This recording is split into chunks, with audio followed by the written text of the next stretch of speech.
Hello guys, welcome to Abhyaan IAS Academy. I am Vedveer and we are preparing human resource management. तो guys इससे पहले हम लोगों ने काफ़ी सारे टॉपिक ऑलरेडी डिस्कस कर चुके हैं, जिसमें हम लोगों ने सिलेक्शन, रिक्रूटमेंट ये हम लोग ऑलरेडी डिस्कस कर चुके हैं, ह्यूमन रिसोर्स प्लानिंग हम लोग ऑलरेडी डिस्कस कर चुके हैं, इसके function, nature, feature, objective that we already discuss. तो जो लोग हमारे चैनल पर न्यू हैं वो हमारे चैनल को लाइक करें, शेयर करें, सब्सक्राइब करें और इससे प्रीवियस वाली जो वीडियो है वो ज़रूर देखें ताकि जो कॉन्सेप्ट आपके छूट गए हैं वो कॉन्सेप्ट आपके रिवाइज हो सकें. और आज की जो वीडियो है वो बहुत ही खास रहने वाली है, तो इसलिए आप वीडियो के एंड तक ज़रूर बने रहिए. चलिए, आज का जो हम टॉपिक डिस्कस करने वाले हैं वो डिस्कस करने वाले हैं प्लेसमेंट एंड इंडक्शन.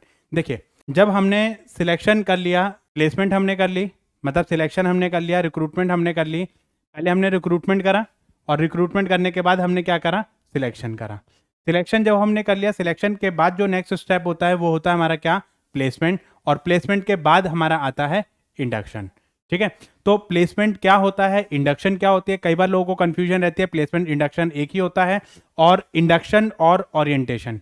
ठीक है, तो ये छोटे छोटे वर्ड रहते हैं जिसमें कई बार लोगों को कंफ्यूजन रहती है, तो वही कंफ्यूजन हम आज की वीडियो में दूर करने वाले हैं. चलिए देखिए, प्लेसमेंट का मतलब क्या हुआ. प्लेसमेंट का मतलब हुआ कि जैसे मान लो आपकी रिक्रूटमेंट हुई, पहले रिक्रूटमेंट के बाद आपका सिलेक्शन हो गया, सिलेक्शन करने के बाद आपको ऑफर लेटर दे दिया. ठीक है, ऑफर लेटर देने के बाद आपका सिलेक्शन का काम हुआ खत्म. अब आपका काम स्टार्ट हुआ किस चीज़ का, प्लेसमेंट का. तो प्लेसमेंट बेसिकली क्या हुआ कि आपको जॉब से रिलेटेड चीज़ों को समझाना, आपकी रोल रिस्पॉन्सिबिलिटी आपको असाइन करना, दैट इज कॉल्ड प्लेसमेंट. तो ठीक है, प्लेसमेंट का मतलब क्या हुआ, ये असाइनमेंट ऑफ स्पेसिफिक जॉब. आपका सिलेक्शन जिस चीज़ के लिए हुआ है उसके लिए आपको जॉब एक असाइन करी जाएगी. आपको ये बताया जाएगा कि भैया आपका काम क्या है और कैसे आपको काम को करना है. What are the role responsibility that you need to perform while you are working in the organisation. ठीक है, हर एक सिलेक्टेड कैंडिडेट को जिस काम के लिए वो सिलेक्ट हुआ है उसके लिए जॉब की रोल रिस्पॉन्सिबिलिटी ये सब चीज़ें आपको क्या कर दी जाएंगी, असाइन कर दी जाएंगी. वो जो असाइन आपको किया गया उसको हम क्या बोलते हैं, प्लेसमेंट बोल देते हैं. ठीक है, आपको एक स्पेसिफिक रैंक दी जाएगी. ठीक है, रैंक और एक जॉब दी जाएगी, एक जॉब आईडी, जॉब टाइटल वगैरह आपको दिया जाएगा और उसके हिसाब से आपको रोल और रिस्पॉन्सिबिलिटी अपनी फुलफिल करनी है. कहने का मतलब यह है, जब आपका सिलेक्शन हो गया, सिलेक्शन होने के बाद आपको टास्क बताना, समझाना, वो क्या काम होता है, आपका प्लेसमेंट का काम होता है. तो हम इसमें यह भी कह सकते हैं कि प्लेसमेंट का मतलब ही ये होता है कि matching the requirement of a job and qualification of the candidate. मतलब कहने का मतलब यह है कि जो जॉब की रिक्वायरमेंट है और जो पर्सन की कैपेबिलिटी है, उसकी जो क्वालिफिकेशन है वो आपस में मैच करती हैं या नहीं करती हैं, इस चीज़ को हम क्या बोल देते हैं, प्लेसमेंट बोल देते हैं. अब मान लो जो जॉब की रिक्वायरमेंट है कि भाई जॉब के लिए इस टाइप की क्वालिफिकेशन चाहिए, ये आपकी क्वालिटीज़ चाहिए, ये आपका एक्सपीरियंस चाहिए, वो आपके पास एक इंडिविजुअल कैंडिडेट के पास है या नहीं है, उसी चीज़ को मैचअप करना हमारा क्या हो जाता है, प्लेसमेंट कहलाता है. एक डेफिनेशन है प्लेसमेंट की, पिजन्स एंड मायर्स की डेफिनेशन है.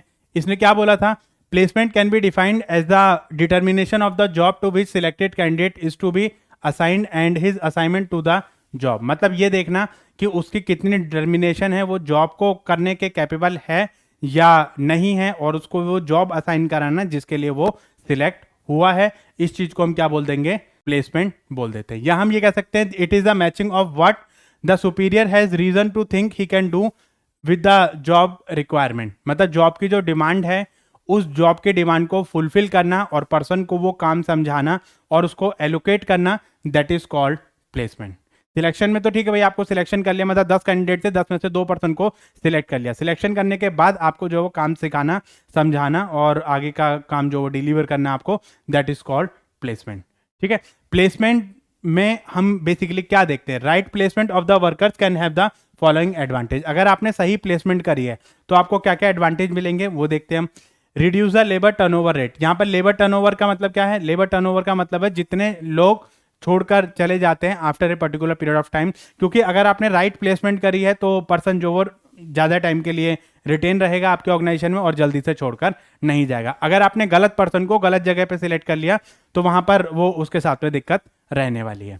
ठीक है, इसके साथ साथ रिड्यूस एब्सेंटिज्म रेट. मतलब एब्सेंटिज्म जो है वो भी आपकी कम हो जाती है, क्योंकि आपकी मनपसंद काम आपको मिलेगा, आपका तरीका आपको पता है कि किस तरीके से आपको काम करना है और जिस काम में आप इंटरेस्टेड हो वही काम आपको दिया जा रहा है. तो ऐसे उसमें क्या करेंगे, आपका जो एब्सेंटिज्म है वो आपका कम हो जाएगा और आपका जो टर्नओवर है वो भी आपकी कम हो जाएगी। यहाँ पे टर्नओवर का मतलब है आपको छोड़ के चले जाना, मतलब लेबर जो छोड़ के चली जाती है उसको हम टर्नओवर बोलते हैं। और एब्सेंटिज्म का मतलब है 1 दिन 2 दिन मतलब जो है छुट्टी आपने कर ली। देखो कई बार क्या होता है कि हमें पता है कि भाई हमारे स्कूल में या कॉलेज में हमारी पढ़ाई नहीं हो रही तो हम नहीं जाते, हम 2 3 दिन की हम छुट्टी कर लेते हैं। हमने परमानेंट छोड़ दिया तो उसको हम क्या बोलते हैं, टर्नओवर। ऐसे ही अगर आपके लेबर का एम्प्लॉय का काम में मन नहीं लग रहा तो क्या करेगा, छुट्टी मान लेगा 2 दिन 4 दिन, तो उसको एब्सेंटिज्म बोलेंगे। जब उसको पता कि वो छोड़ के चला गया, उसने दूसरी ऑर्गेनाइजेशन ज्वाइन कर ली, तो वो हमारा टर्नओवर हो जाता है।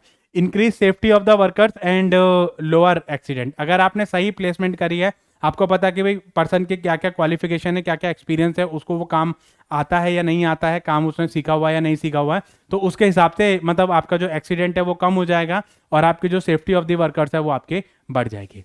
मतलब हम ये देख सकते हैं कि जो वर्कर्स है वो सेफली काम करेंगे क्योंकि आपको वो सारी इंस्ट्रक्शन वगैरह पहले ही दे दी जाती हैं।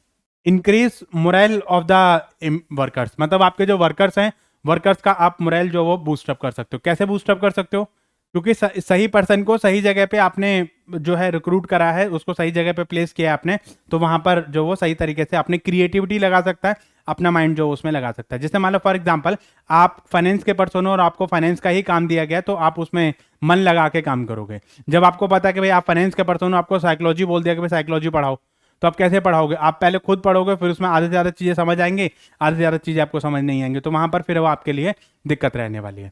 इसके साथ साथ आपका जो बेटर ह्यूमन रिलेशन आपको जो वो क्रिएट करना, क्योंकि आपको मतलब जो है अगर एक सही पर्सन का आपने सिलेक्शन किया है तो एक बेटर अंडरस्टैंडिंग आप लोग के बीच में क्रिएट रहेगी। अदरवाइज आधे से ज़्यादा काम तो उसकी चिकचिकबाजी ये रहेगी कि उसको काम समझ नहीं आ रहा, वो गलतियाँ होंगी तो आप उसको डांटोगे, फिर वो करोगे, फिर अगर आपने उसको डांटा तो फिर उसकी चिकचिकबाजी रहेगी कि मतलब हमें काम नहीं आता, काम सिखाओ, काम सिखाओ। एक तो मेरी फील्ड का काम नहीं है फिर भी मुझे काम दे दिया, ठीक है। तो कई बार ये भी मतलब दिक्कत रहती है, हमारे जो रिलेशनशिप है उसमें भी हमारी गड़बड़ी आपकी रहती है। It help the candidate to work as per the predetermined objective of the organisation. मतलब ठीक है भाई, आपने टारगेट बना लिए, आपके टारगेट को अचीव करने में वो कोशिश करेगा अगर आपने सही तरीके से सिलेक्शन करी है तो। अगर आपने नहीं करा है तो फिर ये सारी दिक्कत आपके साथ में रहने वाली है। या तो वो छोड़ के चला जाएगा, या तो कुछ टाइम के बाद वो छोड़ के चला जाएगा, या वो छुट्टी लेने लग जाएगा, या उससे गलतियां होंगी, एरर्स होंगे, ठीक है, या फिर उसको वो जो है फ्रस्ट्रेटेड रहेगा, अपने काम को लेकर खुश नहीं रहेगा, ठीक है, या आपके बीच में मतलब क्लैशेज रहेंगे, लड़ाई झगड़े रहेंगे अगर आपने गलत प्लेसमेंट करी है तो, ठीक है। या फिर वो क्या करेगा कि मतलब आपके जो टारगेट है, टारगेट को वो अचीव नहीं कर पाएगा, मतलब देखेगा कि भाई उसको यही नहीं पता कि वो टारगेट को कैसे काम को करना है, तो ये चीज़ उसके साथ में दिक्कत रहने वाली है, ठीक है। तो ये चीज़ हमारे लिए जो वो बहुत ही ज़्यादा ज़रूरी होती है कि अगर आपने राइट प्लेसमेंट करी है तो उसको काम को सिखा दोगे, काम को वो सही तरीके से काम को करेगा, सेटिस्फाइड फील करेगा, मोरल अपना जो बूस्टअप रहेगा उसका। और उसके साथ साथ मतलब उसको ये भी है कि जब वो आगे काम करेगा तो उसकी जो प्रोग्रेस और परफॉर्मेंस भी आपकी दिखेगी। अगर आपने सही तरीके से पर्सन को सिलेक्ट नहीं किया है तो उसकी प्रोग्रेस में भी आपको अंतर दिखेगा। चलिए, उसके बाद आता है आपका इंडक्शन। इंडक्शन का क्या मतलब होता है? इंट्रोडक्शन का मतलब होता है कि इंट्रोड्यूस कराना, ठीक है। वंस द जब आपने एम्प्लॉय को सिलेक्ट कर लिया तो वहां पे उसके बाद जो नेक्स्ट काम आपका रह जाता है वो आपका इंडक्शन का रह जाता है, ठीक है। इसमें आपका सिलेक्ट कर लिया, आपने प्लेस कर लिया, इंडक्शन जो है वो प्लेसमेंट के बाद आता है। एक बार क्वेश्चन में क्या दिया था, उसने बोला था सिलेक्शन, रिक्रूटमेंट, आपका placement, induction, orientation, training, development, इनको सीक्वेंस करना था, ठीक है। तो सबसे पहले आपका रिक्रूटमेंट, रिक्रूटमेंट के बाद सिलेक्शन, सिलेक्शन के बाद प्लेसमेंट, प्लेसमेंट के बाद इंडक्शन, इंडक्शन के बाद ओरिएंटेशन, ओरिएंटेशन के बाद ट्रेनिंग, फिर उसके बाद डेवलपमेंट, फिर आपका परफॉर्मेंस अप्रेजल, ठीक है। तो ये चीज़ें मतलब आपके इसमें आ जाती है। तो यहाँ पर क्या है कि आपने जो पर्सन को सिलेक्ट किया है, उसको प्लेस किया है, अब आपका काम क्या है, फैमिलराइज करवाना, फैमिलियर मतलब उसको करवाना, किसको, him with the job and organisation is known as induction. मतलब उसको फैमिलियर करवाना है लोगों के साथ में। अब जैसे मान लो आप किसी ऑर्गेनाइजेशन में गए, अब ऑर्गेनाइजेशन में जाके आप जो वो बैठ गए, ठीक है, क्योंकि आपको तो नहीं पता कि कंपनी की क्या पॉलिसी है, कंपनी किस तरीके से काम करती है, क्या टारगेट है, क्या स्टैंडर्ड है और कैसे कैसे हमें काम करना है, ठीक है। तो अब लोग कैसे हैं, वहाँ का कल्चर कैसा है, ये चीज़ें तो आपको नहीं पता है ना कि भाई कौन सी सामान, कौन सी चीज़ कहाँ पर है, कैसे किस तरीके से। तो यहाँ पर फिर उसमें क्या होगा, आपके पास दो ही ऑप्शन रहेंगे, या तो आप शाय फील करोगे या फिर आप फ्रस्ट्रेटेड हो जाओगे अपने काम को लेकर, क्योंकि आपको पता ही नहीं है तो आप कितनी चीज़ें ढूंढोगे। तो वहाँ पर इसलिए ऑर्गेनाइजेशन क्या करती है, फैमिलियर करवाती है आपको आपके कल्चर से, वर्क से और ऑर्गेनाइजेशन से, बाकी लोगों से, ताकि एक बार आप भी फैमिलियर हो जाओगे, बाकी लोग भी आपसे फैमिलियर हो जाएंगे, तो लोगों को भी नहीं पता कि आप कौन हो, आपको नहीं पता कि कौन सा पर्सन कौन है, ठीक है, मैनेजर कौन है, आपका बॉस कौन है, किसको आप रिपोर्ट करोगे, कौन आपको रिपोर्ट करेगा, पता चले आप सबॉर्डिनेट को भी जी सर करके कह रहे हो, ठीक है, सुपीरियर को मतलब जो है आपको यही नहीं पता कि भाई कौन आपका सुपीरियर है, कौन आपका बॉस है, तो यहाँ पर फिर हमारे साथ में दिक्कत रहने वाली है। तो हम जो वो क्या करते हैं, एक प्रोसेस हम यूज़ करते हैं, उसमें हम लोगों को फेमिलियर करवाते हैं उसके कल्चर से, उसे वर्क से, ताकि वो जब हम फेमिलियर हो जाएंगे तो हमारे लिए थोड़ा सा ईजी हो जाएगा काम को करना, ठीक है, हम लोगों से इंटरेक्ट कर लेंगे और एक दूसरे के साथ में हम जो है वो कोऑर्डिनेशन हम सही तरीके से कर सकते हैं। या हम ये कह सकते हैं कि इंडक्शन जो है एक प्रोसेस होता है जिसमें हम रिसीविंग करते हैं, वेलकम करते हैं एक नए कैंडिडेट का जो हमारी ऑर्गेनाइजेशन में न्यू ज्वाइनी होता है, ठीक है। जब कोई एम्प्लॉय फर्स्ट टाइम ज्वाइन करता है तो उसको कंपनी की जो बेसिक इंफॉर्मेशन देना और उसके बारे में बताना, ठीक है, that he need to settle down quickly, ताकि वो जल्दी से वो सेटल डाउन हो सके और वहां पर जो वो अपने जल्दी से वो अपने काम को स्टार्ट कर सके। जैसे आप अभी मान लो आप जो है अपने पेरेंट्स के घर पे हो, कल को मान लो जब आपकी शादी हो जाएगी, शादी होके आप दूसरे घर में जाओगे, तो आपको तो नहीं पता ना वहाँ पे कौन रिश्तेदार है, कौन अड़ोसी है, कौन पड़ोसी है, वहाँ पे तो सारे चेहरे आपको एक जैसे दिखेंगे। फिर वो कोई एक पर्सन आपको इंट्रोड्यूस कराएगा कि भाई ये आपकी सास है, ये ननद है, ये भाभी है, ये भैया है, ये दिस और दैट। इससे क्या होगा कि भाई आपको आप उसमें डिफ्रेंशिएट कर सकते हो कि कौन घर का है, कौन बाहर का है और किसको किस तरीके से क्या वो करना है। अब एक दो दिन तो मतलब आपको काम सिखाने में लग जाएंगे, बेटा ये सामान यहाँ रखा है, ये सामान यहाँ रखा है, ये सामान यहाँ रखा है, ये चीज़ ऐसे है, ये चीज़ ऐसे, ये ऐसे, वो उस टाइम जाता है, वो उस टाइम जाता है, ताकि उसमें 2 4 4 6 दिन मतलब जब आप वो करोगे तब आप फिर एडजस्टमेंट हो जाती है आपकी, ठीक है, आपको पता चल जाता है भाई कौन पर्सन किस तरीके का है, कैसे वो करना है। तो ऐसे ही जब आप अगर सोचो आप ऑर्गेनाइजेशन में मतलब ऐसे पहुंच गए, कोई आपसे बात ही नहीं कर रहा है, आपको मतलब फिर आपको लगे पता नहीं कहाँ ही मतलब जेल खाने में कैद में लाके छोड़ दिया मेरे को, ठीक है, भाई पता ही नहीं चल रहा, ना कोई किसी को बता रहा है, ना कोई किसी से बात कर रहा है, फिर या तो आप अपने अपने जो आपको ठीक लगेगा वो करोगे, या फिर आप फ्रस्ट्रेट हो जाओगे कि मतलब फिर आपको ये लगेगा कहीं यार मतलब कोई ऐसा मतलब गलत काम ना हो जाए मेरे से, ठीक है, कोई गलती ना हो जाए तो मतलब कैसे कौन पता नहीं लोग का क्या रिएक्शन रहेगा। तो ऐसे ही ऑर्गेनाइजेशन में भी होता है कि मतलब कई बार ऐसा हो जाता है कि जब नया एम्प्लॉय आता है तो उसको एडजस्ट करने में बहुत प्रॉब्लम होती है, ठीक है, तो इसलिए उसको ज्वाइन करवाना, जैसे ज्वाइन करवाना और उसको लोगों को वेलकम करना और उसको बताना कि भाई welcome to our family and this सबसे इंट्रोड्यूस करवाना और कंपनी की फैमिलियर पॉलिसी वगैरह से फैमिलियर करवाना। ये एक दो दिन का टाइम पीरियड लगता है, फिर जल्दी से आप जो वो सेटल डाउन हो जाते हो, ठीक है। हमेशा ऐसा नहीं रहता है, फिर जैसे आप नए कॉलेज में जाते हो तो आपको तो नहीं पता भी कौन आपका प्रोफेसर है, कौन आपको वो करता है, तो ऐसे ही कॉलेज में भी ये चीज़ें आपकी रहती हैं। एक दो दिन मतलब आपका इंडक्शन प्रोग्राम आपका रहता है और वहाँ पे ओरिएंटेशन प्रोग्राम भी आपका रहता है, उसमें आपको जो है स्लाइड्स वगैरह से दिखाया जाता है, उसमें सारी चीज़ें कंपनी की पॉलिसी वगैरह के बारे में बताया जाता है कि कंपनी क्या है, कंपनी किस तरीके से काम करती है, कॉलेज में किस किस तरीके से है, कॉलेज का मतलब कौन कौन से पर्सन है, वेलकम करते हैं ना फ्रेशर पार्टी, और ये सारी जो चीज़ें होती हैं वो सारी चीज़ें आपकी इंडक्शन रहती हैं। इससे क्या है कि आप बाकी लोगों से भी फैमिलियर हो जाते हो, आपका जो स्टाफ है, आपका जो टीचिंग स्टाफ है और जो बाकी जो चीज़ें हैं, क्या क्या आपको करना है, किस किस तरीके से आपको करना है, तो वो चीज़ें आपके इंडक्शन में आ जाती हैं। इससे आपको क्या है कि सेटल डाउन करने में थोड़ा सा इजी हो जाता है और आपको काम करना थोड़ा सा इजी हो जाता है और आपको जो है एक कॉन्फिडेंशियल फील करते हो आप, ठीक है। तो हम ये कह सकते हैं कि इंडक्शन का मतलब क्या हुआ, ये एक एडविन फिलिपो की एक डेफिनेशन है जिसमें उन्होंने बताया है कि इंडक्शन का मतलब क्या होता है। इंडक्शन का मतलब होता है welcoming process to make the new employee feel at home and generate him a feeling of belongingness to the organisation. मतलब उसको लगना चाहिए कि उसकी जो फीलिंग ऑफ बिलोंगिंगनेस है, मतलब मैं यहाँ पर एक part of, we are the part of this family, हम ऑर्गेनाइजेशन से हैं और ऑर्गेनाइजेशन हमसे है, हम मतलब हम सब लोग जो है वो मिलजुल के अपना काम करेंगे, ठीक है। अब सब लोग अपने अपनी मौज मस्ती में रहेंगे तो कोई किसी से बात ही नहीं करेगा, तो आपको जो बहुत बुरा फील होगा। अब जैसे कई बार क्या होता है कि हम छोटे बच्चे थे तो जब हम स्कूल चेंज करते थे, ठीक है, जब हमने मान लो किसी एक क्लास में आपने स्कूल चेंज करा, तो स्कूल चेंज जब हम करते हैं तो हमें बहुत अजीब सा फील होता है क्योंकि कोई किसी से बातें नहीं करता। फिर मतलब टीचर जो है बीच बीच में मतलब जो है इंट्रोड्यूस कराते हैं एक दूसरे बच्चों से, फिर 2 4 दिन लगते हैं, फिर हम सब लोग जो वो एक दूसरे से घुल मिल जाते हैं, ठीक है।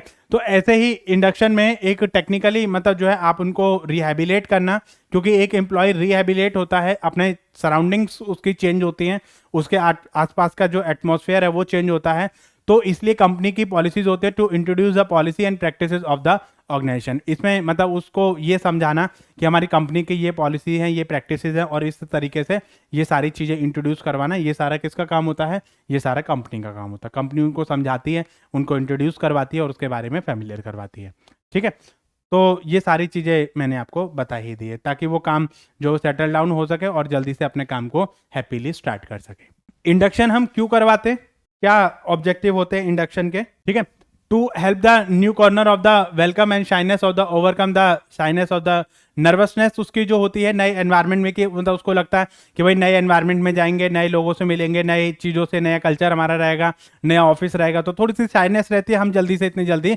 घुल मिल नहीं पाते हैं। ठीक है, तो कुछ लोग तो ऐसे होते हैं जो जल्दी घुल मिल जाते हैं, कुछ लोग ऐसे होते हैं जो मतलब थोड़ा सा उनको टाइम लगता है। ठीक है, इसके साथ साथ give the new comer necessary information about the as the location and cafe and rest period, मतलब उसको थोड़ा सा ये पता रहता है कि भाई मतलब जो है नई कंपनी के इन्फॉर्मेशन के बारे में देना कि भाई कंपनी का कौन कौन से कहाँ पे कैफेटेरिया है, कहाँ पर रेस्ट रूम है, कहाँ पर क्या चीज़ है, तो उसके बारे में थोड़ा सा उसको फैमिलियर करवाना, भाई हमारी इतनी बिल्डिंग है या इसमें हमारा ये फ्लोर है और ये एरिया है हमारा, कौन सा पर्सन कहाँ पर बैठता है, उसका सिटिंग अरेंजमेंट कैसा है। ठीक है, तो वो सारे उसके बारे में बताना। इसके साथ साथ एम्प्लॉय को एक कॉन्फिडेंस बिल्ड करवाना, क्योंकि एम्प्लॉय को थोड़ा सा कॉन्फिडेंस कब आता है, जब आप बाकी लोगों से इंट्रोड्यूस करवाओगे, आपको थोड़ा आप उनसे बात करोगे, वो आपसे बात करेंगे, तो थोड़ा सा मतलब घुल मिल जाते हैं। ठीक है, इसमें क्या है कि इससे जो रिड्यूस टर्नओवर एंड एब्सेंटिज्म, इससे आपकी जो एब्सेंटिज्म है और जो आपका टर्नओवर है वो आपका कम हो जाता है, क्योंकि आप थोड़ा सा कंफर्टेबल फील करने लग जाते हो और आपको ये चीज़ें समझ आने लग जाती हैं। ठीक है, इसके साथ साथ आपकी जो कन्फ्यूजन और एक हेल्दी रिलेशन आपका डेवलप हो जाता है। कन्फ्यूजन क्या रहती है, कई कई बार बहुत सारी चीज़ें हमारे माइंड में चल रही होती है, लेकिन हमें ये रहता है कि मैं पूछूं ना पूछूं, पूछूं ना पूछूं, तो अगर ठीक है भैया आप फैमिलियर करवा देते हो तो आधे से ज़्यादा कन्फ्यूजन आपकी दूर हो जाती है, काम करना आपके लिए आसान हो जाता है। इसके साथ साथ मतलब जो है इसमें हमारा ये भी रहता है, do not form false impression and negative attitude toward the organisation. मतलब अगर कोई किसी को इंट्रोड्यूस नहीं करवाएगा, समझाएगा नहीं, तो कई बार हमारा फॉल्स एटीट्यूड, मतलब एक नेगेटिव एटीट्यूड आ जाता है ऑर्गेनाइजेशन के बारे में कि कैसी कंपनी है, तो मतलब कोई किसी के बारे में बता ही नहीं रहा, पता ही नहीं चल रहा कि भाई कौन सा पर्सन कैसा है, क्या है, कौन मेरा मैनेजर है, कौन मेरा बॉस है, ठीक है, कौन मेरे सबॉर्डिनेट है, टीएल कौन है, क्या क्या चीज़ें हैं, तो वो चीज़ें थोड़ी सी फैमिलियर हो जाती है, तो आपको काम करना थोड़ा सा आसान हो जाता है। ठीक है, इसके साथ साथ मतलब जो है जो न्यू कमर्स आपके होते हैं या जो नया एम्प्लॉय आपके पास होता है, उसके साथ साथ एक लॉयल्टी और बिलोंगिंगनेस मतलब आपकी आ जाती है। ठीक है, कि मतलब आपकी बिलोंगिंगनेस वाला सिस्टम जो है वो आपका आ जाता है, कि मतलब आपको लगता है कि हाँ भाई आप एक ऑर्गेनाइजेशन, एक फैमिली में आप काम कर रहे हो, मतलब ठीक है भाई लोग देख के आपको खुश हो रहे हैं, चाहे हो ना, लेकिन इस तरीके से जब आप इंट्रोड्यूस करवाते हो तो मतलब उस टाइम पे तो लगता ही है कि हाँ भाई मतलब सब लोग जो हम सब मिलजुल के काम करेंगे। एडवांटेज क्या होते हैं इसके, ठीक है, एक तो गुड रिलेशन डेवलप करने में हमारी हेल्प करेगा, टीम वर्क करने में हमारी हेल्प करेगा। ठीक है, इसके साथ साथ मतलब एक two way process of communication आपका हो जाता है, भाई उनको जो बताना है वो तो आप बताओगे, आपको जो पूछना है आप उनसे पूछ लोगे, जब ठीक है भाई लोग आपको बता ही रहे हैं तो आपको जो पूछना है वो आप उनसे पूछ लोगे, भाई सर ये कौन है, ये कौन है, ये कौन है, ये कौन है, जो आपके मन में डाउट है वो आप पूछ सकते हो, आपके डाउट जो वो क्लियर हो जाएंगे। ठीक है, एक two way channel of communication हो गया। ठीक है, मैनेजमेंट और वर्कर्स के बीच में आपके मन में जो डाउट है वो आप मैनेजमेंट से पूछ सकते हो, मैनेजमेंट को जो कहना है वो वर्कर्स को समझा देगी। ठीक है, इससे क्या होता है कि जो इंटीग्रेट करता है एक न्यू एम्प्लॉय को into the organisation and develop a sense of belongingness, उसमें एक सेंस ऑफ बिलोंगिंगनेस आ जाती है कि हाँ भाई ऑर्गेनाइजेशन ने हमारे बारे में कुछ सोचा और ऑर्गेनाइजेशन को लगता है we are the important part of the family. ठीक है, इसमें क्या होता है कि यहाँ पर यह भी बताया जाता है कि कंपनी जो है कि एक नया स्टार्टअप करने के लिए ये चीज़ें हमारे लिए ज़रूरी होती हैं, और इससे जो एम्प्लॉय के जो ग्रीवियंसेस होते हैं, टर्नओवर और एब्सेंटिज्म जो होता है वो हमारा कम हो जाता है, और इससे हमारा जो कंपनी की जो नेसेसरी इंफॉर्मेशन होती है regarding to the company, regarding to the job, regarding to the policies, ठीक है, तो वो कल्चर, वो सारी चीज़ें आप उसको जो वो समझा देते हो। ठीक है, तो इसमें किस किस तरीके से आपको काम करना है तो वो एम्प्लॉय को जो वो चीज़ें समझ आ जाती हैं, तो नेक्स्ट टाइम से वो अपना ध्यान रखेगा। ठीक है, इसमें क्या क्या चीज़ें बताई जाएंगी, इसमें देखो brief history and operation of the company, इसमें कंपनी के ऑपरेशन और हिस्ट्री के बारे में बताया जाएगा कि कंपनी की हिस्ट्री क्या है, कंपनी कितनी सालों से है, और कंपनी का ऑपरेशन, बेसिक ऑपरेशन क्या है, ऑर्गेनाइजेशन का स्ट्रक्चर कैसा है, मतलब हायरार्की कैसी है कंपनी की, मतलब सबसे पहले ऊपर के टॉप लेवल सीईओ कौन है, बोर्ड ऑफ डायरेक्टर कौन है, क्या क्या चीज़ें, मतलब कौन कौन सी हायरार्की है आपकी, तो उसके बारे में बताया जाएगा।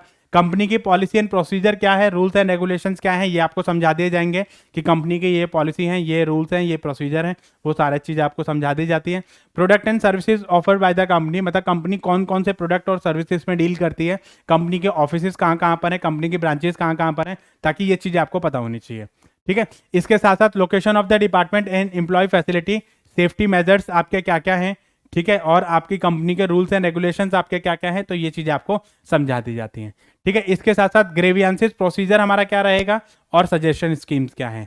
ग्रेवियांसेस क्या होते हैं, कंप्लेंट्स वगैरह, मतलब कंप्लेंट्स वगैरह को कैसे सॉर्ट आउट किया जाएगा, मतलब क्या तरीका रहेगा आपके ग्रेवियांसेस को सॉर्ट आउट करने का। और सजेशन स्कीम को लेके क्या क्या कंपनी के सजेशन स्कीम्स हैं, मतलब अगर आपके माइंड में कोई सजेशंस हैं आपके, मतलब आपको लग रहा है कि भाई इस तरीके से चीज़ें हैं, तो वो कैसे आप सॉर्ट आउट करोगे, ठीक है। ग्रेवियांसेस वगैरह किस तरीके के हैं आपके, तो ये चीज़ें मतलब आप इसमें कर सकते हो। इसके साथ साथ आपके benefit and services of the employee, मतलब आपको क्या क्या बेनिफिट एंड सर्विसेज आपको दी जाएंगे कि जब आप इस ऑर्गेनाइजेशन में काम करोगे तो आपको क्या क्या फैसिलिटीज आपको मिलने वाली है, ठीक है, ये आपको पता रहेगा। Standing order and disciplinary procedure, मतलब आपको जो ऑर्डर एंड इंस्ट्रक्शन कैसे फॉलो करनी है, कौन आपको ऑर्डर इंस्ट्रक्शन देगा, what will be the flow of order and instruction, ठीक है। आपको अगर अपनी बात ऊपर तक पहुंचानी है तो आप कैसे पहुंचाओगे, क्या प्रोसीजर आपका रहेगा। अब ये नहीं है कि डायरेक्टली तो आप सीईओ के पास कूद के नहीं चले जाओगे, इससे क्या होगा, बाकी लोगों की इंसल्ट हो जाएगी, ठीक है, और सीईओ की भी इंसल्ट हो जाएगी, उसको भी लगेगा मतलब छोटे से पर्सन की भी जो प्रॉब्लम है ये नीचे के लोग हैंडल नहीं कर पा रहे हैं, ताकि उसको डायरेक्टली मेरे पास अप्रोच करना पड़ा, ठीक है।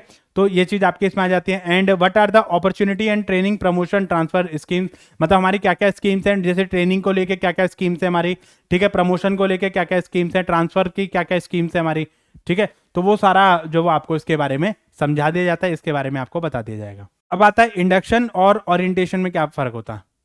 देखो इसमें इंडक्शन में बेसिकली क्या करते हैं, कंपनी के mission, vision, value, history, objective वगैरह, क्लाइंट वगैरह, मैनेजमेंट टीम्स वगैरह, हायरार्की वगैरह, इन सब चीज़ों के बारे में बताया जाता है। लेकिन ओरिएंटेशन में आपकी सारी मल्टीपल आपकी प्रेजेंटेशन, आपकी वीडियोस और इस तरीके से सेशंस, मतलब ऑनलाइन इंफॉर्मेटिव सेशंस और लर्निंग वगैरह, इस तरीके से एक वीडियो कॉन्फ्रेंसिंग मतलब काइंड ऑफ होती है। उसमें एक लेक्चर रूम में आपको ले जाया जाता है, वहाँ पे मतलब जो है वो प्रोग्राम आपका सारा चलता है, ठीक है। उसमें कंपनी के जो इन्फॉर्मेशन प्रोसेस वगैरह, वर्क असाइनमेंट और ये सारी चीज़ें, मतलब employment terms and condition, contact वगैरह, ये सारी चीज़ें आपको सिखाई जाती है। कहने का मतलब ये है कि ओरिएंटेशन जो होती है वो आपकी बाद में होती है, इंडक्शन आपका पहले होता है। प्लेसमेंट के बाद डायरेक्टली आपका जो वो इंडक्शन होता है, इंट्रोड्यूस करवा दिया, फिर आपको जो वो बाकी चीज़ों के बारे में आपको जो वो बता दिया, ठीक है। तो जैसे आपको पहले आपको काम के बारे में बताया, कंपनी के बारे में बताया, अब यहाँ पर जो वो बाकी लोगों से मिलवाना, उसके कल्चर वगैरह से, इन सब चीज़ों से फेमिलियर करवाना, इन सब चीज़ों से बताना, ये हमारा क्या हो जाएगा, ओरिएंटेशन हो जाएगा, ठीक है। तो इसके बारे में यहाँ पर समझा दिया जाता है। नेक्स्ट हमारा आता है जॉब इवेल्युएशन। क्या होता है जॉब इवेल्युएशन, जॉब को इवेल्युएट करना। देखो मैंने जॉब से रिलेटेड आपको कितने सारी चीजें बताई थी। मैंने आपको बताया जॉब एनालिसिस, मैंने आपको बताया, ठीक है। जॉब एनालिसिस के मेरे दो पार्ट हुए, कौन कौन से, जॉब डिस्क्रिप्शन और जॉब स्पेसिफिकेशन। एक तो ये चीज बताई मैंने आपको।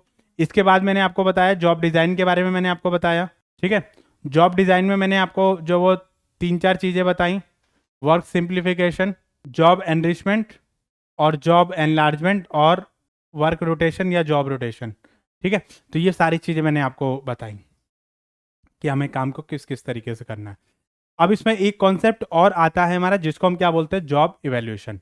जॉब इवैल्यूएशन का मतलब क्या होता है, जॉब इवैल्यूएशन का मतलब होता है कि आपको क्या पे किया जा रहा है, उसके रिलेटेड वर्थ कितनी है जॉब की, ठीक है, उसके कितनी जॉब के बदले में कितना आपको मॉनेटरी वैल्यू आपको दी जा रही। कई बार पता क्या क्या लगता है, कई बार ना लोगों के माइंड में कंट्रोवर्सीज होती है कि भाई हमसे काम ज़्यादा लेते हैं, हमें पैसे कम देते हैं। तो वो कंट्रोवर्सीज दूर करने के लिए हम जो वो जॉब को इवेल्युएट करते हैं, मतलब हम ये देखते हैं कि हमारी जो जॉब हमें सैलरी दी जा रही है अकॉर्डिंग टू द जॉब, वो सही है या गलत है। कहीं ऐसा तो नहीं कि भाई सैलरी ज़्यादा दी जा रही है, काम हमारा कुछ है नहीं, या काम हमारा बहुत ज़्यादा है, सैलरी आपको नहीं दी जा रही। तो उसको लेके हम एक कॉन्सेप्ट इंट्रोड्यूस किया हमने, जिसको हम क्या बोलते हैं, जॉब इवेल्यूएशन बोलते हैं। देखिए जॉब इवेल्यूएशन का मतलब क्या हुआ, एक generic term covering the systematic method of determination related worth of the job, related worth of the job, मतलब आपकी जो वर्थ है वो कितनी है जॉब की, आपको कितनी वैल्यू पे करी जा रही है और उसकी जो वैल्यू है वो एक्चुअल में कितनी है, ठीक है।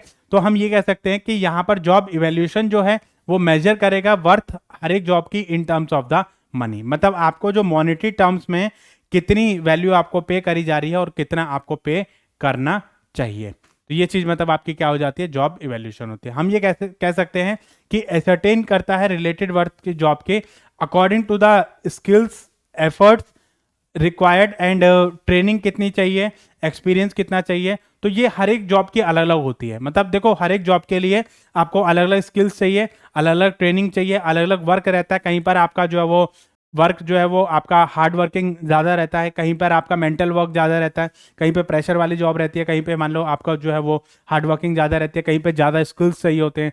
ठीक है, कहीं पे फिजिकल स्ट्रेंथ ज़्यादा चाहिए होती है, कहीं अब मान लो टाइपिंग वगैरह काम है, वहाँ पे फिजिकल स्ट्रेंथ इतनी ज़्यादा नहीं चाहिए, वहाँ पे मेंटल वर्क और जो है वो आपकी एक्टिवली वर्क चाहिए, आपको क्रिएटिविटी चाहिए। अब मान लो सीईओ की पोजीशन है, अब सीईओ में मान लो आप क्या बोलोगे, वहाँ पे क्रिएटिविटी चाहिए आपको, माइंडसेट आपका चाहिए, शार्प माइंडेड आपको चाहिए। ठीक है, तो वहाँ पर जो चीज़ें हैं वो हर एक जॉब की जो चीज़ें हैं, अब जैसे आप इलेक्ट्रिशियन को बोलो तो इलेक्ट्रिशियन का जो है वो आपका जो वैसा वर्क नहीं रहता, उसका हार्ड वर्क ज़्यादा रहता है। ठीक है, ऐसे ही प्लम्बर है, प्लम्बर का अपना काम रहता है, कुली है उसका अपना काम रहता है, स्वीपर का अपना काम रहता है। तो हर एक पर्सन का जो जितने भी काम हमारी ऑर्गेनाइजेशन में रहते हैं, हर एक पर्सन का जो स्किल है वो अलग अलग चाहिए। कहीं पर आपको पढ़ाई लिखाई के स्किल्स चाहिए, कहीं पर आपको हार्ड वर्किंग चाहिए, कहीं पर आपको कुछ चाहिए, कहीं पर आपको कुछ चाहिए, एफर्ट्स आपके कई जगह आपको अलग अलग चाहिए। ठीक है, तो इसमें कहीं पर ट्रेनिंग है आपको, कहीं पर एक्सपीरियंस आपको चाहिए, तो वो आपका हर एक जॉब का अलग अलग रहता है। तो उसके हिसाब से जो वर्थ है वो आपकी चेक करी जाती है। ठीक है, अब जैसे आप बोलो सीईओ है, सीईओ बैठ के क्या करता है, खाली कुर्सी कुर्सी पे बैठता है और अपनी जो प्लानिंग है ये सारा काम करता है। उसमें क्रिएटिविटी चाहिए, उसका माइंडसेट जो बहुत शार्प माइंडेड चाहिए, उसको थिंकिंग एबिलिटी उसकी ज़्यादा चाहिए। लेकिन उसी के कंपैरिजन में अगर हम देखें एक लेबर या थर्ड क्लास लेबर है, तो वो हार्ड वर्किंग ज़्यादा करती है, लेकिन उसके लिए माइंड की ज़्यादा जरूरत नहीं होती है। उसके लिए मतलब जैसे कोई सामान है यहाँ से कैरी करके आपको दूसरे के लेके जाना है, तो उसके सीईओ के कंपैरिजन में उसका जो हार्ड वर्किंग है वो ज़्यादा है। ठीक है, लेकिन उसका मेंटल वर्क ज़्यादा है। तो हर एक जॉब का मतलब कितनी वर्थ है ये आपके ऊपर उसके ऊपर डिपेंड करता है, जॉब टू जॉब डिपेंड करता है। अब जैसे मान लो टीचिंग है, टीचिंग एक अलग प्रोफेशन है। ठीक है, तो ऐसा नहीं है कि ये हार्डवर्किंग नहीं है, यहाँ पर अपनी हार्डवर्किंग रहती है, यहाँ पर अलग तरीके की हार्डवर्किंग रहती है। ठीक है, सोचना, फिर बोलना, फिर लोगों को इंट्रोड्यूस करवाना, फिर ये पूछना कि भाई आपको समझ आया है, नहीं आया, नहीं समझ आया तो आपको दोबारा समझाना। अब डॉक्टर है, डॉक्टर का एक अलग प्रोफेशन है, उनका एक अलग काम रहता है, लोगों से डील करना और उसमें अलग अलग काम करना। लॉयर है, उनका एक अलग प्रोफेशन रहता है। तो उसमें हर एक जॉब में आपका जो टास्क, रोल, रिस्पॉन्सिबिलिटी सब अलग अलग रहती है, उनके जो स्किल्स हैं वो आपके अलग अलग रहते हैं। और इसके साथ साथ मतलब उसमें लेवल ऑफ इन्वॉल्वमेंट वगैरह ये सारी चीज़ें, हार्ड वर्किंग, स्मार्ट वर्क और उसके स्किल्स वगैरह जो है सब चीज़ें आपके अलग अलग रहती हैं। तो इसी के अकॉर्डिंगली आपकी जो वर्थ है वो आपकी चेक करी जाती है।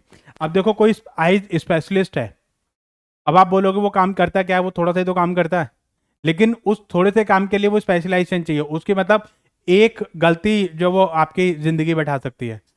ठीक है, अब मान लो उसने गलत कहीं पे ऑपरेट कर दिया या गलत जगह उसने कट लगा दिया, भाई हम ये बोले ऑपरेशन करने वाला करता क्या, चीरा फाड़ी करी और उसको जो है ऑपरेट किया, फिर उसके बाद उसको निकाल के फेंक दिया।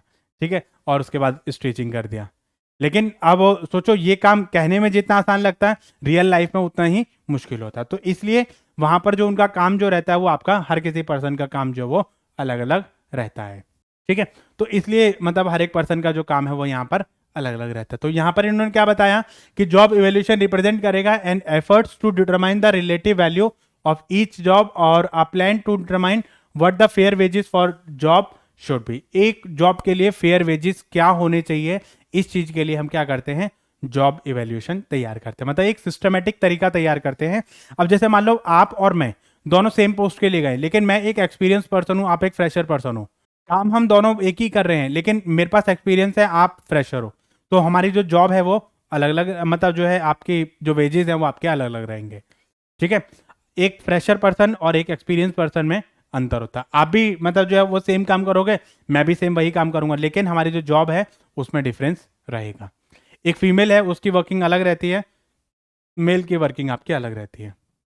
ठीक है, तो जॉब इवैल्यूएशन में पर्सनल टर्म और both specific and generic meaning हम यहाँ पर निकालते हैं। Specific means job rating and grading, और टर्म्स ऑफ ड्यूटीज आपकी जो ड्यूटीज है और आपकी जो वेजेस वगैरह हैं, ये सारी चीजें आपके जॉब टू जॉब आपकी जो ये चीजें कंफर्म करी जाती है। मतलब एक पर्सन की किस किस तरीके से जॉब है, उसकी रोल क्या है, रिस्पॉन्सिबिलिटी क्या है, तो उसके तरीके से हम ये चीजें ऑक्यूपेशन के अकॉर्डिंगली डिजाइन कर लेते हैं कि उसकी जो फेयर वेजेस है उसके लिए क्या होने चाहिए। ठीक है, तो हम ये कह सकते हैं कि मतलब ये एक प्रोसीजर रहता है मेजरिंग रिलेटिव। देखो कहने का मतलब ये है कि जितने भी डेफिनेशन था उसमें उसने क्या बताया, related worth in terms of money, related worth in terms of money, worth worth in terms of money. ठीक है, आपकी मॉनेटरी टर्म्स में आपकी क्या क्या वर्थ है और किस तरीके से आप काम करोगे, आपकी जो जॉब है वो फेयर है या नहीं है, आपको फेयर वेजेस पे करे जा रहे हैं या नहीं करे जा रहे, इस चीज को हम क्या बोलते हैं, जॉब इवैल्यूएशन बोलते हैं। ऑब्जेक्टिव क्या रहते हैं, एलिमिनेशन ऑफ इवैल्यूएशन, आपके जो इवैल्यूएशन को लेके जो भी आपकी चीजें रहती हैं उनको एलिमिनेट करना और देखना कि भाई जो जो कमियां हैं उसको दूर करना। Solving wages controversies, wages controversies, इसकी वेजिस इतनी क्यों, ये मैडम ऐसा क्या कर रही हैं, हमारे वेजिस इतने क्यों, हम ऐसा क्या कर रहे हैं या हम ऐसा क्या नहीं कर रहे जो ये मैडम कर रही हैं। तो वो जो कंट्रोवर्सीज होते हैं उनको दूर करने के लिए हम जॉब इवैल्यूएशन करते हैं। इसके साथ साथ एलिमिनेशन ऑफ पर्सनल प्रीजुडाइज। पर्सनल प्रीजुडाइज का मतलब है कई बार ऐसा रहता है कि हमें ये रहता है कि भाई कंपनी हमको अंडर पे कर रही है, तो वो पर्सनल प्रीजुडाइज या हमें ऐसा लगता है कि भाई हमें मतलब जो है हमारी जो वेजेस हैं वो सही नहीं है अकॉर्डिंग टू आवर टास्क, तो इस चीज को दूर करने के लिए हम जॉब इवैल्यूएशन करते हैं। फैसिलिटी फॉर कंपैरिजन एंड सर्वे, अगर आपको कंपैरिजन करना है तो वो भी आप कर सकते हो कि मतलब दो जॉब हैं उनको आपस में कंपेयर करना है और ये देखना कि कौन सी जॉब इजी है और कौन सी जॉब डिफिकल्ट है, तो उसको भी हम जॉब इवैल्यूएशन के थ्रू कर सकते हैं क्योंकि उसमें टास्क, रोल, रिस्पॉन्सिबिलिटी, स्किल्स वगैरह ये सब चीज़ें आपके अलग अलग हो जाती हैं। यहाँ पर सर्वे आप कंडक्ट करोगे। इसके साथ साथ आपके जो प्लान हैं और जो वेजेस हैं, plan for wages administration, wages administration मतलब किसकी जॉब के लिए कितना पे होना चाहिए, तो इसके लिए भी जॉब इवैल्यूएशन तैयार करते हैं। ठीक है, मतलब वेजेस एडमिनिस्ट्रेशन करना वो सारा उसका काम होता है कि सैलरी एडमिनिस्ट्रेशन किसको कितना पे करना चाहिए, कितना पे नहीं करना चाहिए, ये चीज़ आपकी आ जाती है। स्टैंडर्डाइजेशन करना, स्टैंडर्डाइजेशन से आपका क्या रहता है, मतलब आपको स्टैंडर्ड फिक्स कर दिया जाता है कि इस जॉब के लिए इतना, इस जॉब के लिए इतना, इस जॉब के लिए इतना, तो वो चीज़ आपके इसमें आ जाती है। इसके साथ साथ simplification of wages structure. Simplification of wages structure का मतलब ये है कि जो आपका वेज स्ट्रक्चर आपको दिया जा रहा है उसको सिंप्लीफाई किया जाएगा, उसको आपको समझाया जाएगा, आपको बताया जाएगा। तो ये चीज़ मतलब उसको सिंप्लीफाई कर देना कि भाई हमें इस जॉब के लिए इतना कम पे क्यों किया जा रहा है, तो उसका जो है आपको सॉल्यूशन आपको यहाँ पर दिया जाएगा कि भाई आपकी जो जॉब है वो इस तरीके की है या ये चीज़ आपकी चाहिए। उसमें जैसे हमें स्किल्ड वर्कर चाहिए, सेमी स्किल्ड चाहिए और या अनस्किल्ड वर्कर चाहिए, जैसे लेबर वगैरह है उसके लिए अनस्किल्ड भी चल जाएगा। ठीक है, कुछ थोड़ा सा आपको कुछ जगह ऐसी रहेंगी जो सेमी स्किल्ड चाहिए, मतलब बहुत ज़्यादा स्किल्ड तो नहीं लेकिन बिल्कुल अनपढ़ भी नहीं। ठीक है, एक होता है आपको जहाँ पर टेक्निकल एक्सपीरियंस वगैरह ये सारी चीज़ें चाहिए, वहाँ पर आपको स्किल्ड पर्सन चाहिए। ठीक है, तो ये चीज़ हमारी इसमें आ जाती है। नेक्स्ट आता है जब आप जॉब इवैल्यूएशन करोगे तो कौन कौन सी चीज़ों का आप ध्यान रखोगे। ठीक है, किस किस चीज़ों का ध्यान रखोगे, देखो क्या क्या प्रिंसिपल आपके होने चाहिए, किन किन चीज़ों का आप ध्यान रखोगे। सबसे पहली चीज़, rate the job not the man. यहाँ पर मैन से कोई मतलब नहीं होता, हमें जॉब से मतलब होता है कि आप जो जॉब कर रहे हो उसकी वर्थ कितनी है, या इलेक्ट्रीशियन जो जॉब कर रहा है, प्लम्बर जो जॉब कर रहा है या कारपेंटर जो जॉब कर रहा है उसकी वर्थ कितनी है, उसको सही पे किया जा रहा है या नहीं पे किया जा रहा है, तो वो चीज़ आपकी जो जॉब इवैल्यूएशन में आ जाती है। ठीक है, नेक्स्ट आता है element of the job should be defined, मतलब जो जॉब के एलिमेंट हैं वो आपके डिफाइंड रहने चाहिए, आपके जो स्किल्स हैं, आपके जो नेचर ऑफ द वर्क है, रोल, रिस्पॉन्सिबिलिटी, ड्यूटीज, असाइनमेंट वगैरह, वो सब चीज़ें डिफाइंड रहनी चाहिए, क्योंकि अगर बार बार बदलती रहेंगी तो फिर इसमें भी दिक्कत आएगी। ठीक है, अगर पहले मतलब आप प्लम्बर को पहले आप कुछ का और काम करवाते थे फिर बाद में और कुछ काम दे दिया तो उसके रोल रिस्पॉन्सिबिलिटी आपकी चेंज हो जाएंगी। ठीक है, next, uniformity in understanding. Uniformity in understanding का मतलब क्या है, कंपनी जो सोच रही है, जो समझ रही है, वही चीज अंडरस्टैंड करवाएगी सामने वाले पर्सन को, वर्कर्स को, ताकि आपके मन में कोई भी दिक्कत ना रहे। मतलब आपको ये ना लगे कि भाई हम जो है वो इनको अंडर पे कर रहे हैं या ऑर्गेनाइजेशन हमें अंडर पे कर रही है, हमारा काम ज्यादा है, हमारे वेजेस कम है, कोई भी क्लैशेस ना हो, कोई भी लड़ाई झगड़ा हमारा ना हो। या कई बार मैनेजमेंट को भी लगता है हम ये काम क्या करते हैं सारे दिन, काम तो कुछ है नहीं, हम इनको ज्यादा पे कर रहे हैं, तो ठीक है भाई उसके हिसाब से भी हम जो ऑर्गेनाइजेशन जॉब इवैल्यूएशन कर सकती है। एक्सप्लेन टू द एम्प्लॉय, उनको ढंग से समझाना ताकि मतलब उनमें क्लैशेस ना हो, लड़ाई झगड़ा ना हो। अब होता क्या है कि मतलब ये रहता है कि आप एचआर से जाके झगड़ जाते हो कि भाई मैडम की सैलरी तो इतनी है, मेरी सैलरी इतनी, जबकि हम दोनों सेम काम कर रहे हैं। वो बताएगा कि भैया आपको मतलब जो है कम क्यों दी जा रही है और उनको कम क्यों दी जा रही है, या उनको इतनी दी जा रही है तो क्यों दी जा रही है, आपको दी जा रही है तो क्यों दी जा रही है, तो ये चीज़ आपकी इसमें आ जाती है। Participation of the foreman, foreman का पार्टिसिपेशन होना बहुत जरूरी होता है। फोरमैन का पार्टिसिपेशन क्यों, देखो फोरमैन का मतलब क्या होता है, सुपरवाइजर। ठीक है, तो ये जो पर्सन है जो, क्योंकि उसको पता है कि आपके जो स्किल, क्या क्या स्किल चाहिए, क्या क्या रोल है, क्या क्या रिस्पॉन्सिबिलिटी है। आपको सुपरवाइजर को ज़्यादा अच्छे से पता है ना कि भाई ये जो काम है, ये जो काम आप कर रहे हो उसमें किस किस तरीके से, क्योंकि वही बताएगा किस टाइप का नेचर आपका किस तरीके का है, आपको स्किल कितने चाहिए, आपको एक्सपर्टाइज कितना चाहिए, एक्सपीरियंस कितना चाहिए, क्वालिफिकेशन क्या क्या चाहिए। तो सुपरवाइजर आपका बता सकता है ना कि भाई इस काम को करने के लिए कितना कितना हार्ड वर्किंग है, और कितना आपको मेंटल वर्क है, कितनी क्रिएटिविटी चाहिए, क्या क्या चीज़ चाहिए, तो वो चीज़ सारा आपको बताता है। Cooperation from the employees, cooperation from the employee का मतलब ये है यहाँ पर कि आपको कोऑर्डिनेट करना पड़ेगा अपने एम्प्लॉयज के साथ में, और अपना जो मैनेजमेंट है, मैनेजमेंट और एम्प्लॉय दोनों को कोऑर्डिनेट करना पड़ेगा, तभी जाके ये फ्रस्ट्रेशन जो वो आपकी दूर हो पाएगी। अदरवाइज इनकी कंट्रोवर्सीज को आप कभी भी दूर नहीं कर सकते हो। ठीक है, तो इसलिए ये जो चीज़ें हैं वो हमारे लिए बहुत ज़रूरी होती है कि जब भी आप जॉब इवैल्यूएशन करते हो तो वहाँ पे कंट्रोवर्सीज हमेशा आती ही आती हैं। ठीक है, कि भाई मैडम आप इसको इतना दे रहे हो, इसको इतना दे रहे, कंपनी इसको इतना पे कर रही है। इसलिए मैनेजमेंट ये हमेशा मैनेजमेंट ये एडवाइस करती है कि कृपया करके आप अपनी सैलरी बाकी लोगों के साथ में डिस्कस ना करें। मतलब आप चिल्ला चिल्ला के बोले भाई हमारी तो सैलरी 50,358 रुपये आई है, ठीक है, फिर बाकी लोगों को लगे भाई हमारी सैलरी तो इतनी आई है, फिर लोग कंपेयर करने लग जाते हैं। ठीक है, जब हम जैसे टीचर क्लासरूम में मतलब जो मार्क्स डिस्ट्रीब्यूट करता है तो वो क्या बोलता है, मतलब ये लेके, मतलब शीट मेरे पास ये लेके ना आए कि इसको इतने नंबर मिले, इसको 2 मिले तो क्यों मिले, मुझे 5 मिले तो क्यों नहीं मिले। ठीक है, तो ये इस तरीके से मतलब जो चीज़ है वो आपकी आ जाती है, और कंट्रोवर्सीज इसमें आती ही आती है। तो इस कंट्रोवर्सीज को दूर करने के लिए ही हम जॉब इवैल्यूएशन तैयार करते हैं। ठीक है, कि भाई हमारा जो जॉब है वो किस तरीके की और किस तरीके से हमें काम करना चाहिए। ये हमारा प्रोसेस है जॉब इवैल्यूएशन का। ठीक है, कि किस तरीके से हमें जॉब को इवैल्यूएट करना चाहिए। ठीक है, सबसे पहला काम आता है identification of the job for evaluation. सबसे पहले आप वो जॉब आइडेंटिफाई करो जिसको आप इवैल्यूएशन करना चाहते हो। प्लम्बर की, टेक्नीशियन की, इलेक्ट्रिशियन की, किस चीज़ की जॉब को आप इवैल्यूएट करना चाहते हो, वो चीज़ आप यहाँ पर देखोगे। नेक्स्ट आता है गैदरिंग द रेलिवेंट डेटा।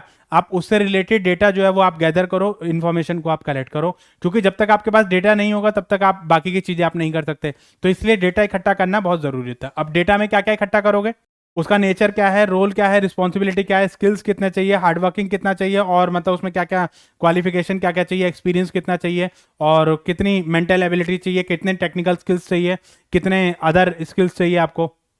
ठीक है, तो वो सारा डेटा आप जो यहाँ से इकट्ठा कर लोगे। उसके बाद determination of the job ranking. Determination of the job ranking, job ranking का मतलब क्या होता है, यहाँ पे जॉब को आप रैंक करोगे। मतलब आप ये देखोगे कि हाँ वो पर्सन जो वो कौन सी पोस्ट पे है और उसकी जो रैंकिंग है वो किस तरीके की है।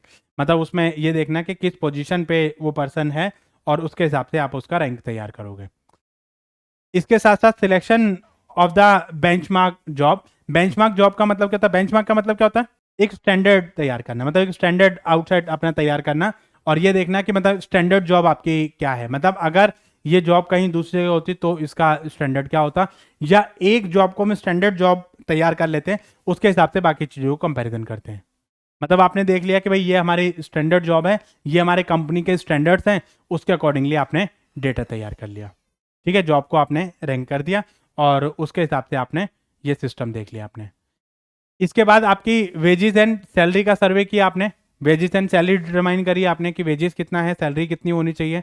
ये जो आपने बेंचमार्क के बाद आप अपना वेजेस और सैलरी डिटरमाइन करते हो। बेंच वो इसमें बेंचमार्क में ही आ गया ना आपका। इसमें देखो, यहाँ पर जब आपने बेंचमार्क सेट किया, जब आप बेंचमार्क सेट करोगे तो इसमें कॉम्पिटिटर का भी देखोगे और अपना भी देखोगे। बेंचमार्क जब सेट करते हो तो बेंचमार्क अपनी इंडस्ट्री के हिसाब से करते हो कि मतलब आपने क्या क्या बेंचमार्क आपका है और किस किस तरीके से आपकी चीज़ें हैं। उसमें आपने जो वो वेजेस और सैलरी आपका सर्वे किया।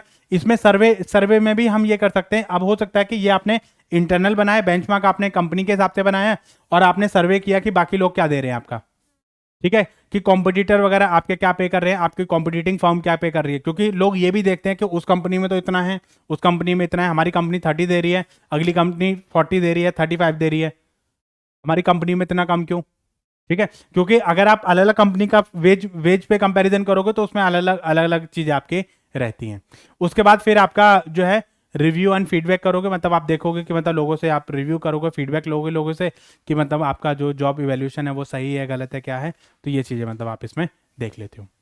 ठीक है, तो इसको हम जो इसके हिसाब से यहाँ पे कंपैरिजन कर लेते हैं, अपना जो रिव्यू करेंगे और अपना फीडबैक ले लेंगे। तो ये चीज़ हमारी इसमें आती है। सबसे पहले आपने क्या किया, आपने जॉब को आइडेंटिफाई किया, उससे रिलेटेड डेटा कलेक्ट किया, उसकी रैंकिंग तैयार करी, उसकी पोजीशन वगैरह सेट करी, अपना बेंचमार्क सेट किया आपने, बेंचमार्क के बाद सैलरी और वेजेस का सर्वे किया आपने, और उसके बाद आपने रिव्यू एंड फीडबैक अपने तैयार कर लिया। ठीक है, तो ये चीज़ें आपके इसमें आ जाती हैं। ये चीज़ बहुत इंपॉर्टेंट है। ठीक है, जॉब इवेल्यूशन के क्या क्या मेथड्स हमारे हो सकते हैं। देखो, दो तरीके के मेथड होते हैं, एक होते हैं हमारे क्वांटिटेटिव मेथड और एक होते हैं आपके नॉन क्वांटिटेटिव, या जिसको हम बोलते हैं क्वालिटेटिव। ठीक है, तो इसमें हमारे दो तरीके के मेथड रहते हैं आपके, क्वालिटेटिव और क्वांटिटेटिव। तो इसमें क्वांटिटेटिव में कौन कौन से आएंगे? पॉइंट रेटिंग, फैक्टर कंपैरिजन, ये दो मेथड आपके आते हैं। और क्वालिटेटिव में आते हैं रैंकिंग और ग्रेडिंग, रैंकिंग और ग्रेडिंग। कई बार ना ऐसा भी क्वेश्चन पूछ लेता है, which of the following is not a method of job evaluation. ये चार मेथड देगा या तीन मेथड देगा आपको, तीन मेथड के बाद एक आपको दे देगा ऑब्जर्वेशन, एक्सपेरिमेंटल, दिस और दैट। ठीक है, तो वो इसमें आपको देखना है कि भाई कौन सा इसका मेथड है, कौन सा इसका मेथड नहीं है। अब जैसे कई बार आपको दे दिया 360 डिग्री अप्रेजल, 360 अप्रेजल, ठीक है, या परफॉर्मेंस अप्रेजल, या कोई ऐसा उसका मेथड दे दिया आपको यहाँ पर, तो आपको ये ध्यान रखना है कि कौन सा मेथड जो वो जॉब इवेल्यूएशन का मेथड है, कौन सा आपका परफॉर्मेंस अप्रेजल का मेथड है। ठीक है, देखिए सबसे पहले हम बात करेंगे रैंकिंग मेथड की, कि रैंकिंग मेथड क्या होता है। क्या होता है रैंकिंग मेथड? आप रैंक देते हो, मतलब आपने सारी जॉब को इकट्ठा किया। मान लो हमारे यहाँ 10 जॉब है, तो आप उसको जो है लीस्ट टू हाईएस्ट या हाईएस्ट टू लोएस्ट, इसके हिसाब से आपने क्या कर दिया, रैंक कर दिया। मतलब आपने क्या कर दिया, ये एक जो छोटी ऑर्गेनाइजेशन होती है जिसमें कम जॉब रहती है उनके लिए जो है वो आपका इंपॉर्टेंट रहता है। इसमें ये एक simplest form of job evaluation होती है। इसमें हर एक जॉब को क्या किया जाता है, कंपेयर किया जाता है बाकी जॉब से।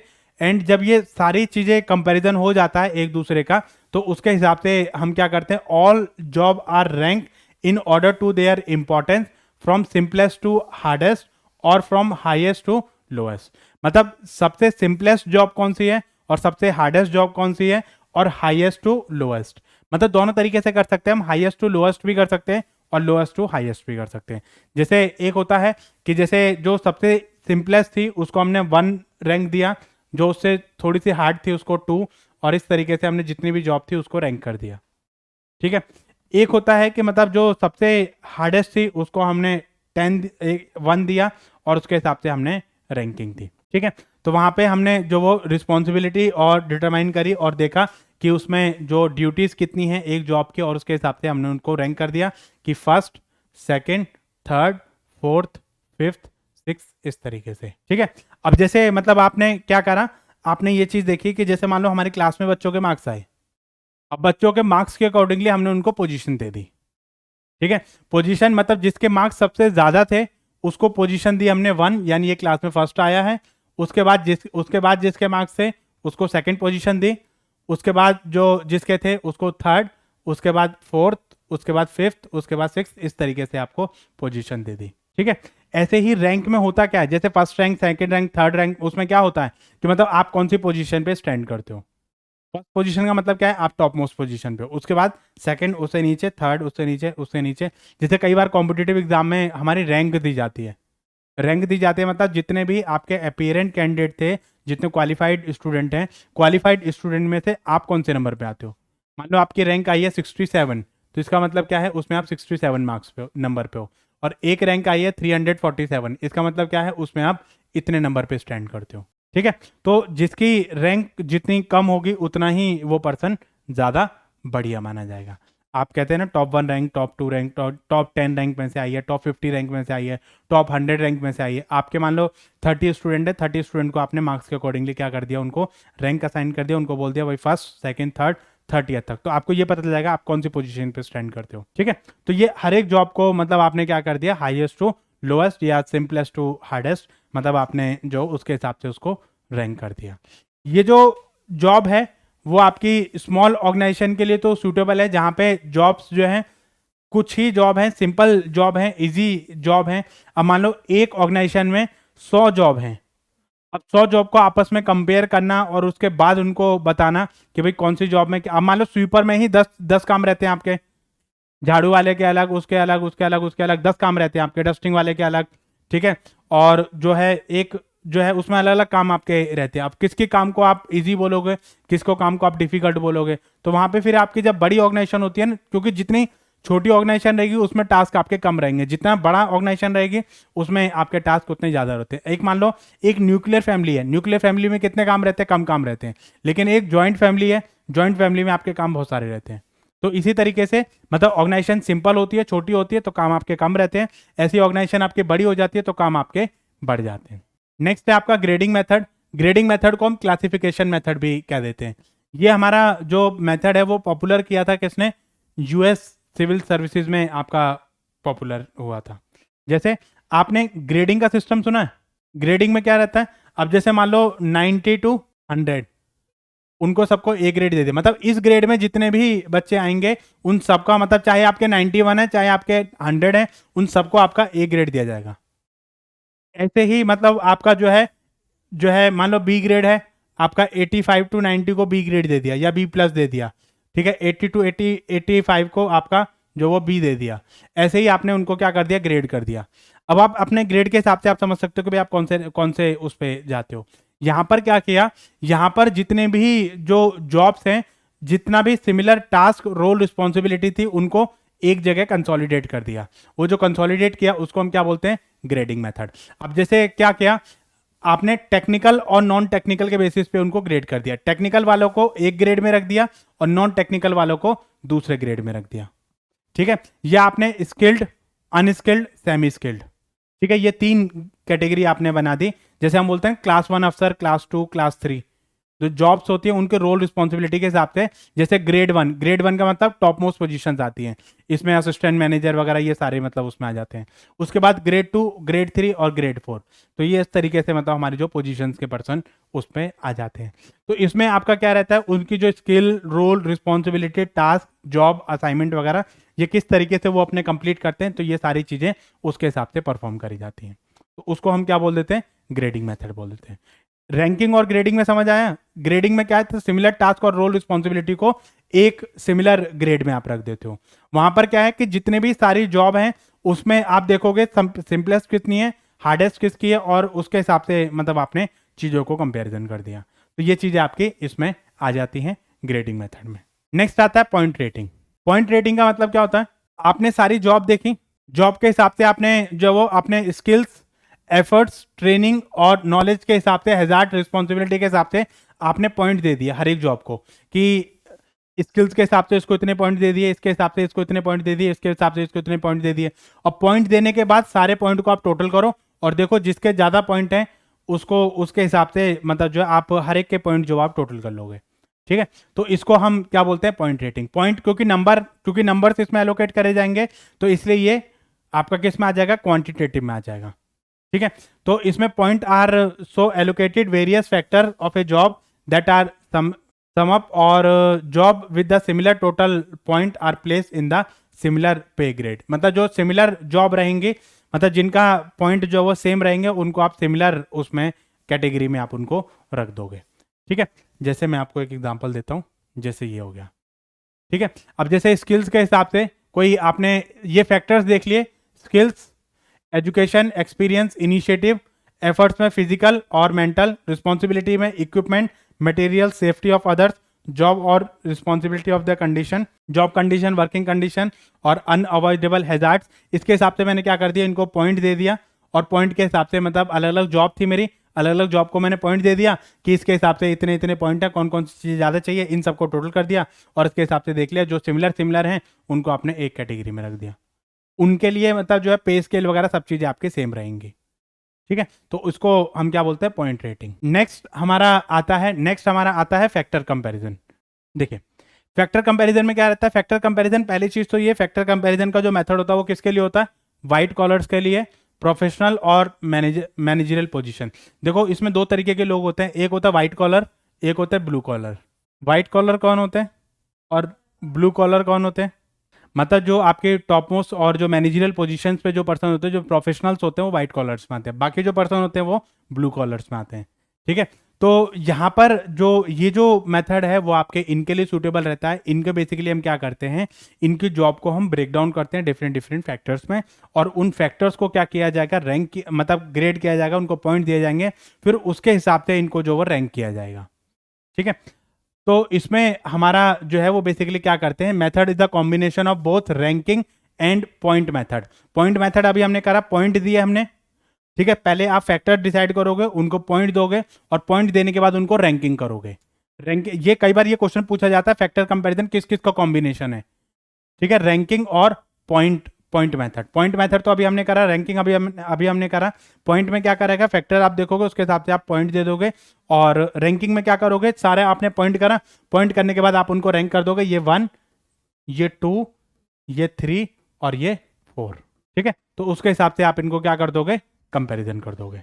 जैसे ये देखो, जैसे यहाँ पर क्या है, ये आपने फैक्टर्स देख लिए, daily wages rate, physical efforts, और आपके factors mental efforts, skill, responsibility, working condition, ये आपने फैक्टर्स देख लिए। और जॉब्स कौन कौन सी है, electrician, fitter, welder, cleaner, labour. ठीक है, इसके हिसाब से आपने इनको क्या करा, पॉइंट दे दिए। ठीक है, हर एक उस पे कि मतलब इसके वेजेस इतने हैं और इसके वेजेस इतने, इसके हिसाब से इतनी ये चीज़ें आपकी हैं। फिजिकल एफर्ट्स कितने चाहिए, उसके हिसाब से आपने इनको पॉइंट दे दिए। ठीक है, स्किल्स कितने चाहिए, मतलब इलेक्ट्रीशियन को फिजिकल एफर्ट्स कितने चाहिए और मेंटल एफर्ट्स कितने चाहिए, स्किल्स कितने चाहिए, रिस्पॉन्सिबिलिटी, वर्किंग कंडीशन कैसी चाहिए, तो इसके हिसाब से हमने इनको क्या करा, एक पॉइंट हमने इनको दे दिया, और पॉइंट देने के बाद हम इनको क्या कर दिया, ग्रेड कर दिया, रैंक कर दिया उनको, और उनको बता दिया कि भाई इसकी जो जॉब है वो सिंपलेस्ट है, इसकी जॉब जो वो हार्डेस्ट है। ठीक है, तो इसके हिसाब से हम जो वो इन सब चीज़ों को कंपैरिजन कर देंगे। ठीक है, तो हम यहाँ पर देख सकते हैं जैसे 11, 14, 15, 12 और 8, तो इसके हिसाब से हमने क्या कर दिया, यहाँ पे इसको कंपैरिजन कर दिया और देख लिया कि भाई किसकी किसकी जॉब कितनी कितनी रहने वाली है। ठीक है, ऐसे ही मतलब जो है यहाँ पर हमने जैसे जैसे लेबर है, लेबर को हमने डेली वेजेस कर दिया 8, 4, 12, 12 और 6, 18, और ये जो है वो इस तरीके से हमने इनको पॉइंट आउट कर दिया, उसके हिसाब से हमने इनको जो है वो रैंक करा है। ठीक है, ऐसे ही हमने वेजेस हमने देख लिए, इन सबको हमने टोटल कर दिया, वेजेस कर दिया, और हमने यहाँ पे देख लिया इलेक्ट्रीशियन की जो जॉब है वो थोड़ी सी टफेस्ट है, उसके बाद फिटर के, उसके बाद वेल्डर के, वेल्डर के बाद क्लीनर के, क्लीनर के बाद आपके लेबर के, क्योंकि सबके एफर्ट्स, स्किल्स वगैरह सब चीज़ें आपके अलग अलग रहती हैं। ठीक है, ये सारी चीज़ें आपको समझ आ गई। इसमें आपका सबसे पहले आपने क्या करा, सबसे पहले आपने रैंकिंग करा, रैंकिंग मेथड पढ़ा आपने, आपने जितनी भी चीज़ें थी उनको रैंक कर दिया। रैंकिंग के बाद आपने ग्रेडिंग पढ़ा, ठीक है, और ग्रेडिंग के बाद आपका पॉइंट रेटिंग, और पॉइंट रेटिंग के बाद फैक्टर कंपैरिजन, ये 4 मेथड हमारे इसमें होते हैं। और फैक्टर कंपैरिजन किस किस का वो होता है, इसका रैंकिंग का और पॉइंट रेटिंग का। ठीक है, तो ये चीज़ आपके इसमें आ जाती हैं। तो thank you guys for watching this video. I hope ये जो कॉन्सेप्ट हैं ये आपको समझ आ गए होंगे। इसमें जॉब इवैल्यूएशन और इंडक्शन और ओरिएंटेशन का जो कॉन्सेप्ट है हम लोगों ने डिस्कस किया। तो जल्द ही मिलेंगे हम आपको नेक्स्ट वीडियो में। तब तक आप हमारी वीडियोस को लाइक करें, शेयर करें, सब्सक्राइब करें, और अपने फ्रेंड सर्कल में ज़्यादा से ज़्यादा वीडियोज़ को शेयर करें। सो थैंक यू गाइस, मिलते हैं नए कॉन्सेप्ट के साथ।